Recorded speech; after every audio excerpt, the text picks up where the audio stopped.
a nossa pergunta de hoje é como saber se o inconsciente existe?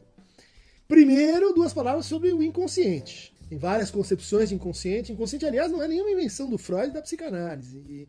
E Schopenhauer já falava inconsciente. Inconsciente é uma palavra que aparece no romantismo alemão, aparece na poesia. Então, o que o Freud faz, no fundo, é descobrir as leis, as propriedades, as regularidades que ele escolhe chamar de unbewusst, inconsciente. Né? No fundo, o inconsciente é um conjunto de efeitos, né?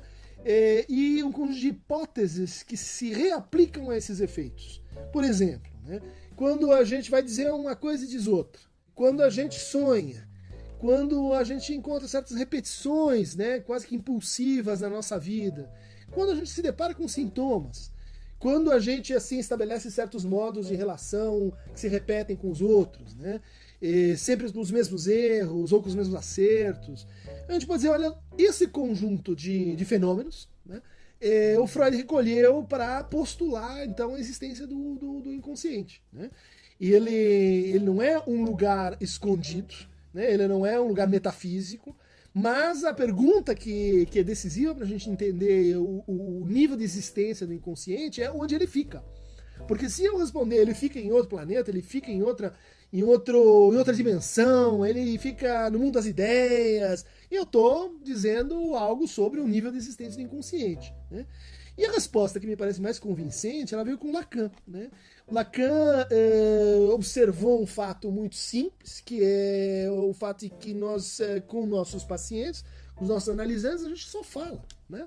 A gente só fala. A gente não mexe no cérebro, a gente não não toca, a gente não faz exercícios, a gente fala, né?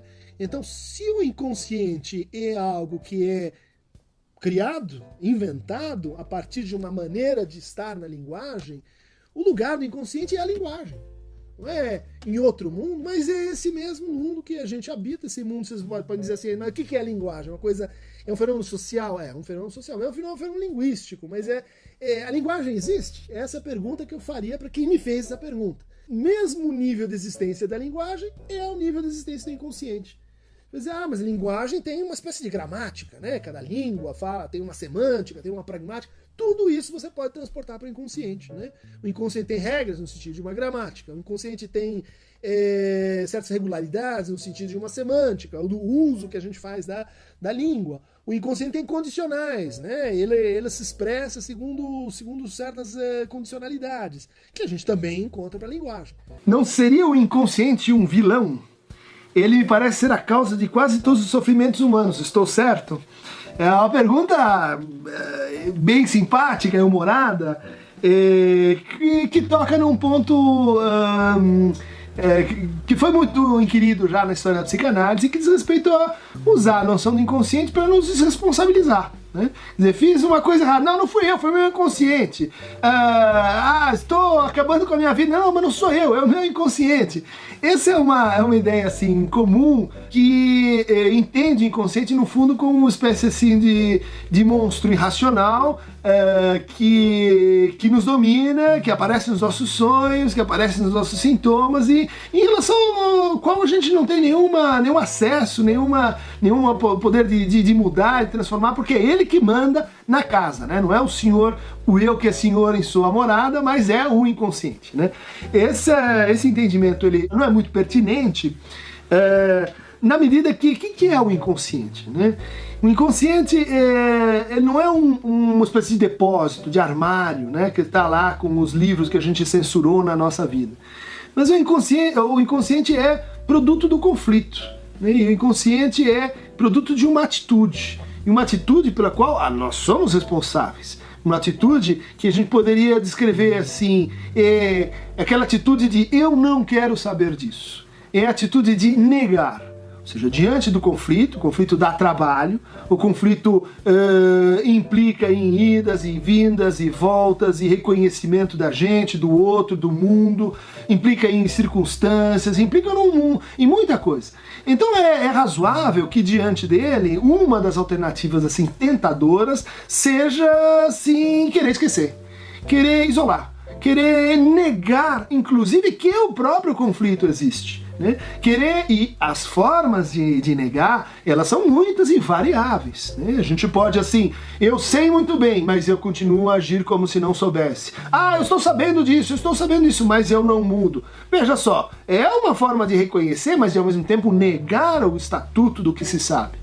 E eu posso também negar porque é muito doloroso pensar, é muito doloroso viver em incerteza, é muito doloroso reconhecer coisas que nos constituem, né? Coisas que estão na nossa história e que são os lados menos assim bonitos de cada um de nós. Então o inconsciente é um pouco o vilão, mas é o vilão que a gente inventa, é o vilão que a gente cria. É por isso que o Darth Vader, a bruxa, são os personagens que a gente gosta mais, especialmente quando a gente é pequeno, né? Por quê? Porque ali estão presentes, estão representados, mas à distância, né? Guarnecidos pela história, pela ficção, aquilo mesmo que a gente não quis saber. Então o inconsciente não é um armário fixo cheio de esqueletos, mas é uma coisa que está sendo assim, feita, desfeita, criada e recriada, né? O que, vamos dizer assim, decide as coisas, o verdadeiro vilão não é o inconsciente, mas é o sujeito. Ou seja, o que é que nós fazemos com o inconsciente? Ou como é que nós lidamos com ele? Que lugar que cidadania a gente oferece para o inconsciente? E quanto menos a gente quer saber dele, mais ela se torna o nosso vilão. No fundo, o neurótico e o seu sofrimento assim cotidiano, na sua miséria neurótica, é aquele que paga um preço demasiadamente alto para não saber, para não querer saber, para não se envolver com o seu inconsciente.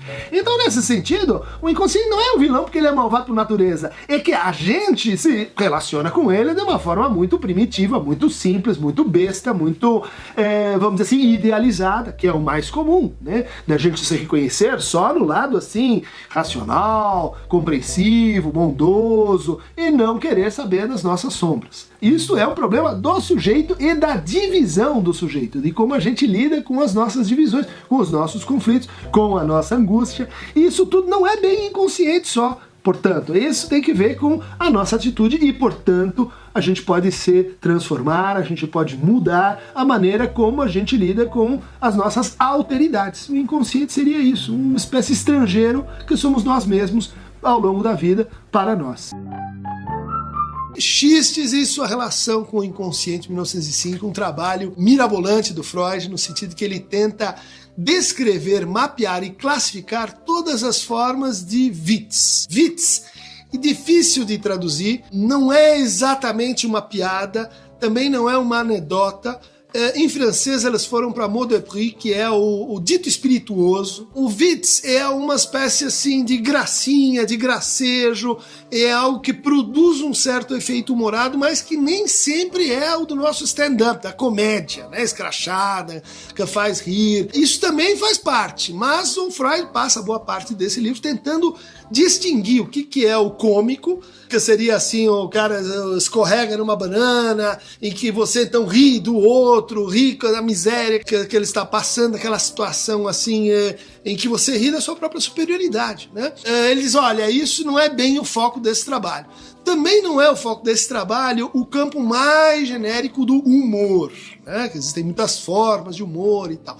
Ele vai se dedicar, e o que ele chama de Witz, é uma construção mais ou menos intermediária e que envolve, então, sobretudo, palavras. É uma inteligência, uma forma de inteligência, uma forma de se colocar em relação às palavras e de trabalhar com a linguagem. E ele vai dizer, olha, esse trabalho com a linguagem, ele está a serviço, ele é um exemplo das formações do inconsciente. Então, quando a gente fala em inconsciente, a gente pensa em sonhos, a gente pensa em sintomas, a gente pensa em um ato falho, né, um esquecimento, mas a gente pensa menos.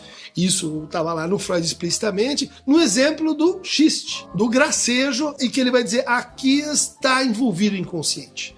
Está envolvido o inconsciente de uma maneira específica, diferente do sintoma e do ato falho, né? O xiste é um processo social, então, no fundo, esse trabalho é um trabalho seminal sobre a psicologia social freudiana. onde ele vai dizer, olha, para produzir um xiste é preciso que se forme um laço com o outro, um laço social, e por outro lado, o próprio xiste é indutor desse laço de afinidade entre as pessoas, e por isso ele funciona tão melhor dentro daquilo que ele chama de a paróquia. A gente faz piadas em grupo. Né? Por isso tem piadas machistas, por isso que tem piadas contra determinados tipos, tem piadas corporativas, tem piadas de advogado, tem piadas de psicanalista, porque ele faz paróquia, ele faz grupo, ele faz assim, um conjunto mais ou menos reconhecido de pessoas. Né? Bom, esse processo social, ele estaria metapsicologicamente ligado ao seguinte: o outro me conta uma piada. A piada ela tem uma estrutura que é de suspender temporariamente um tipo de recalque, de Unterdrückung, não de Verdrängung, né? Mas daquilo que a gente tem que esquecer para poder estar no convívio social. Então, quando eu conto a piada, eu cruzo essa barreira. Né? Eu faço um laço assim de intimidade, segredo com o outro e digo, olha, nós dois juntos nós vamos transgredir, nós vamos deixar aparecer uma verdade que está reprimida ou oculta ou censurada pelo nosso laço social dominante. Justamente esse cruzamento explica porque uma piada se define pragmaticamente pelo efeito que ela causa. Se riu é piada, se não riu não é. Se produziu um efeito de humor é piada, se não produziu foi uma tentativa de piada. Né? Por quê? Porque o efeito é uma coisa que se mede pelo efeito, como a interpretação psicanalítica. Se produziu transformação, é a interpretação. Se não produziu, era um esboço de. Talvez venha a ser, mas não foi. Né? Então, o xiste, ele cria esse laço com o outro, a partir de um cruzamento, né, de uma emergência de um desejo que está sufocado, e ele produz prazer, ele produz uma satisfação. O que acontece depois que a gente teve essa experiência? Eu queria tê-la de novo. É próprio do prazer, né, pela definição freudiana, tentar voltar a ele. Como é que eu faço para replicar esse prazer que eu tive? Eu conto esta piada para o outro. Vejam só que aí a gente tem a estrutura da transmissão simbólica. Há três. Você me conta, eu conto para o outro e o outro conta para um quarto. E daí quinto e sexto. Se a gente consegue fazer isso, a gente transmitiu algo. Bom, quando eu conto para o outro e dá certo e ele ri, eu consigo me apropriar, eu consigo retomar um Stück Genuss, né? Um fragmento de gozo, vai traduzir o Lacan.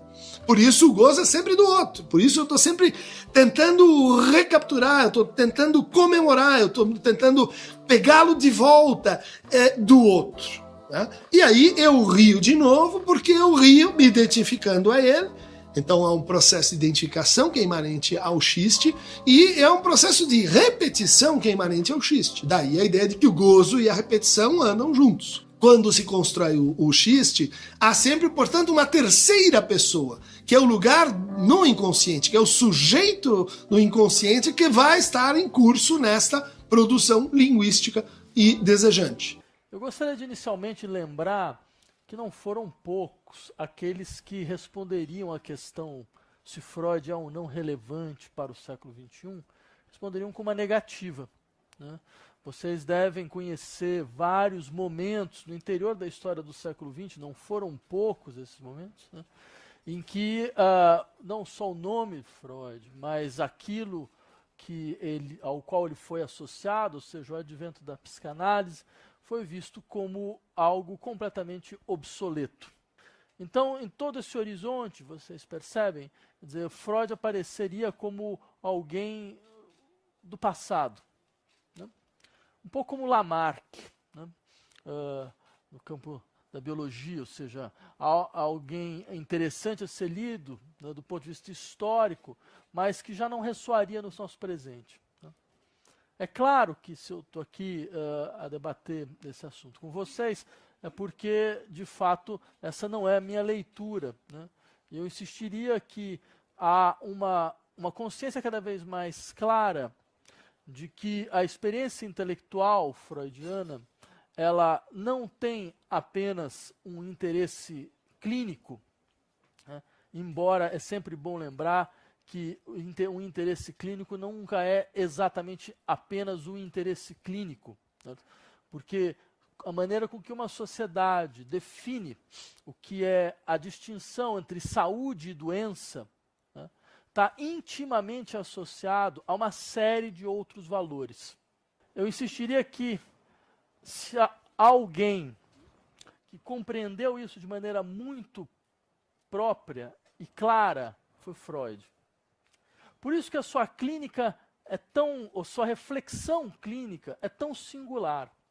Porque imaginem vocês, um médico, em Viena, um médico especializado na teoria das neuroses, ou seja, especializado em problemas neuróticos, de neuroses histéricas, ou que chegou mesmo a criar uma categoria como a neurose obsessiva, que escreve não só sobre casos clínicos, não só sobre conceitos próprios ao campo da clínica, mas ele vai escrever, vai fazer análise de romances, né? Dostoiévski, o Parricídio, né? Gradiva de Jensen, né? Que vai falar sobre a ontogênese da vida social, totem tabu, né? Ou vai escrever textos sociológicos, claramente sociológicos, como O Futuro de uma Ilusão, né? Como O Mal-Estar na Civilização, ou textos de reflexão sobre uma psicologia política, como, por exemplo, Psicologia das Massas e Análise do Eu. Vocês percebem a peculiaridade dessa produção textual? Vocês conseguem imaginar hoje um clínico ou um psiquiatra, certo, que tem esse tipo de abordagem ou de escrita? A boa questão é, por que esta escrita? Porque era um espírito interessado em tudo, que tocava em tudo? Ou porque, de fato, o seu problema exigia esse tipo de abordagem? A sua reflexão exigia esse tipo de abordagem. O que nos coloca diante de uma questão muito interessante, que é que tipo de reflexão é essa? Qual é o seu objeto? Né?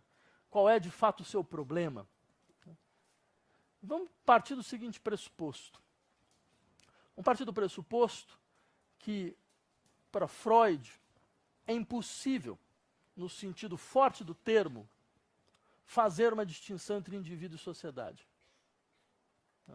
Ela não é operacional no seu pensamento. Não há nenhum sentido em fazer essa distinção para Freud. Em última instância, não é muito difícil dizer, para Freud, o indivíduo, no sentido forte do termo, não existe.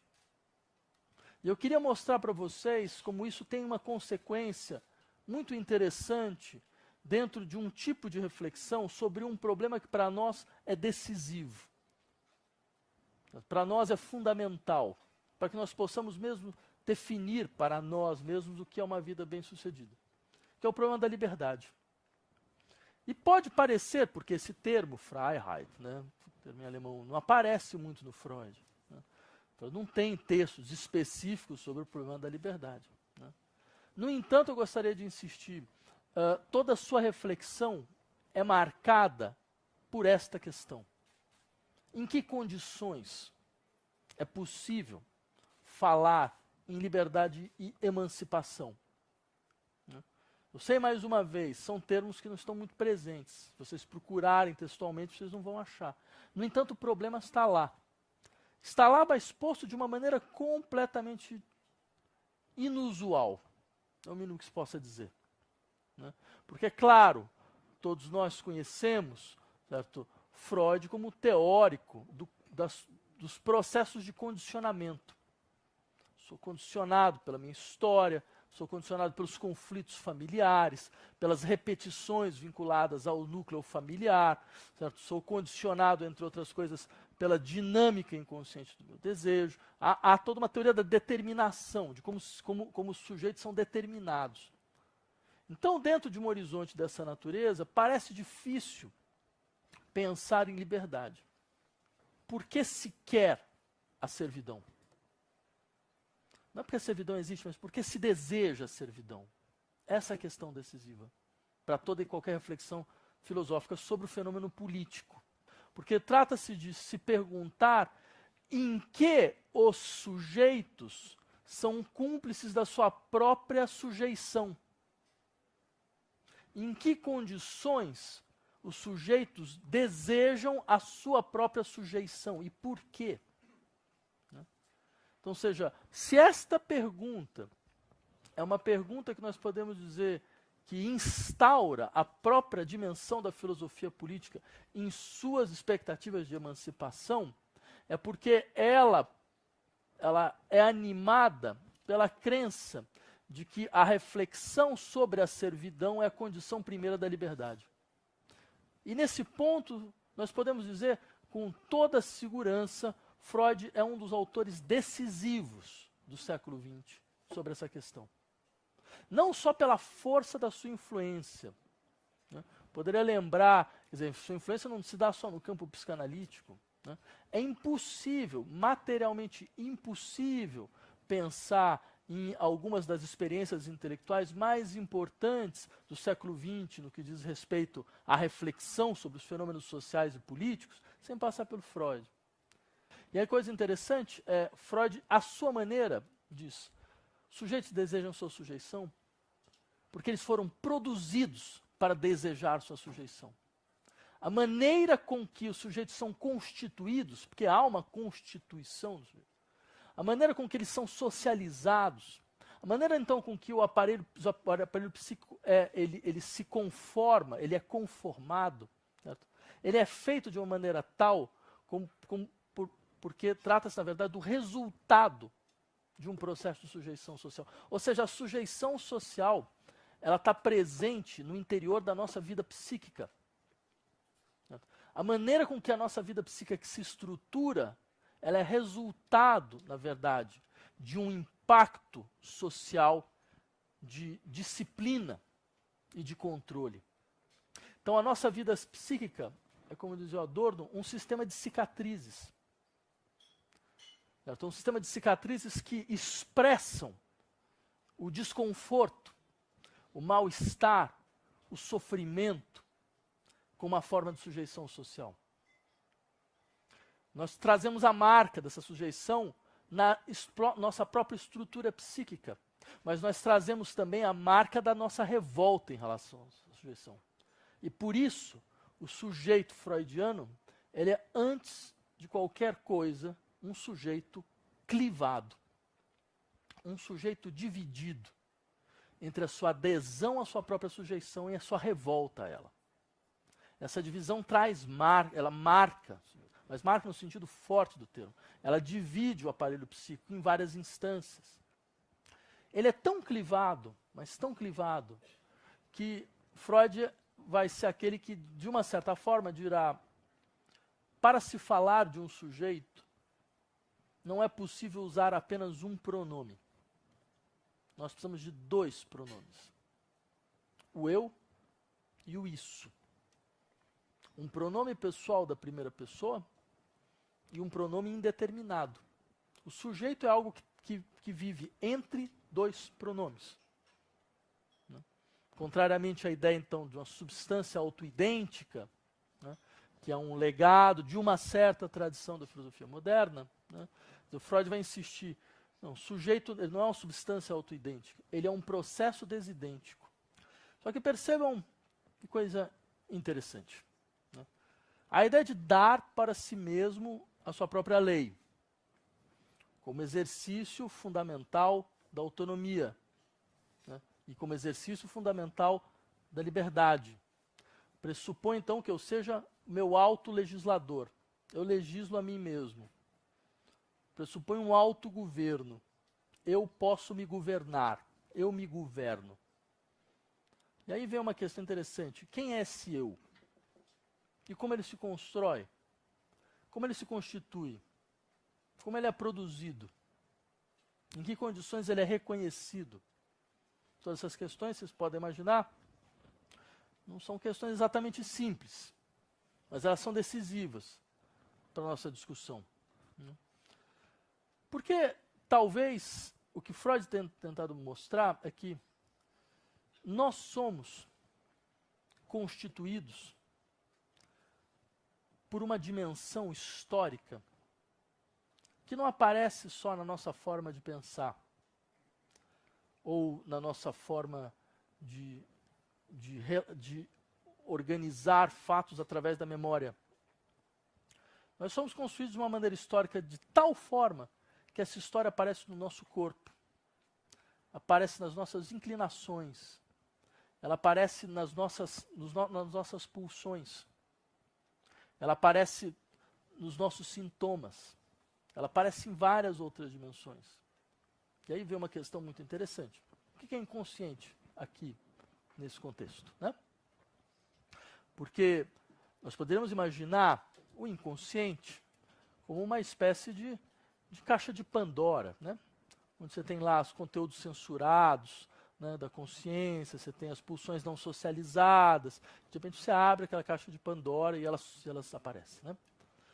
Ou você pode imaginar, né, na verdade, como por exemplo os estruturalistas imaginavam, nesse ponto até de uma certa maneira mais próximo do que o Freud tinha um pouco no seu horizonte, o consciente como esse sistema de normas, de regras e de leis que organizam a forma do nosso pensamento.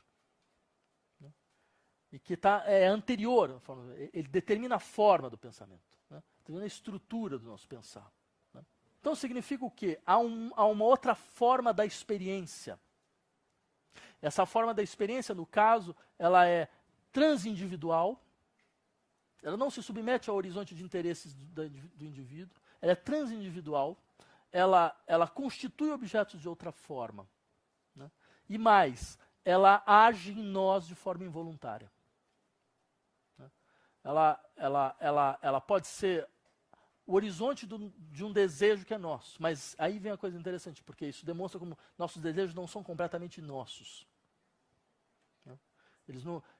Não seria possível ter uma relação de propriedade em relação aos nossos, porque, como se eu falasse, essa é a minha propriedade, é o meu desejo. Nossos desejos não são completamente nossos. Mas essa que é a coisa interessante. A possibilidade de entender que nossos desejos não são completamente nossos pode abrir uma outra forma de relacionalidade. Mas isso muda radicalmente, é aqui que eu queria chegar.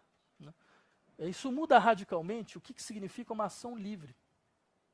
Vocês percebem? Uma ação livre não será uma ação que é feita como se eu desse, então, a minha própria lei. Como se eu, então, estabelecesse o meu próprio domínio. Como se eu, então, fornecesse o horizonte do que me é próprio. Né? Certo?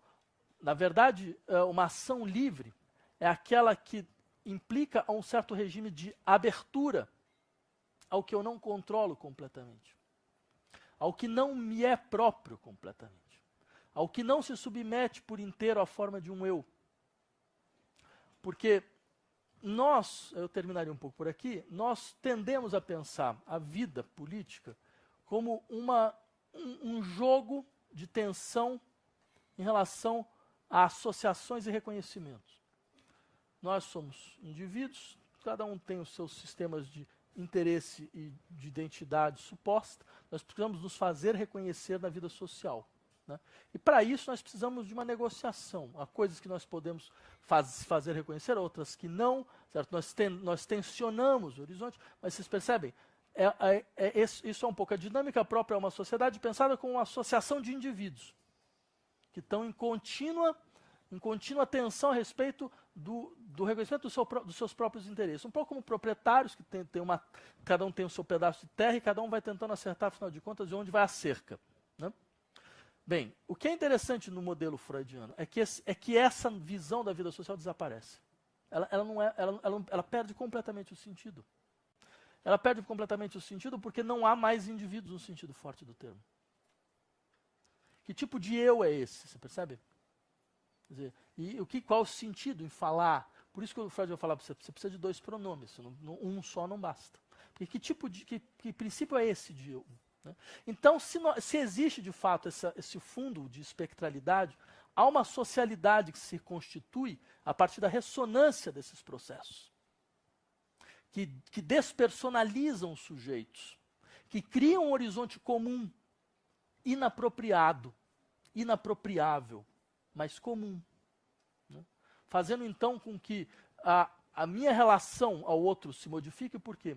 Porque a opacidade do outro em relação a mim mesmo é da mesma distância que a minha opacidade em relação a mim mesmo. A distância que eu tenho em relação ao outro é a mesma distância que eu tenho em relação a mim. O que não significa submeter o outro a mim, mas fazer com que a relação a mim, o si mesmo, ganhe uma dimensão de alteridade radical. Esse é, no final das contas, por mais incrível que pareça, um dos maiores exercícios de liberdade que nós podemos ter. E é isso que o Freud nos ensinou. Era isso. Muito obrigado.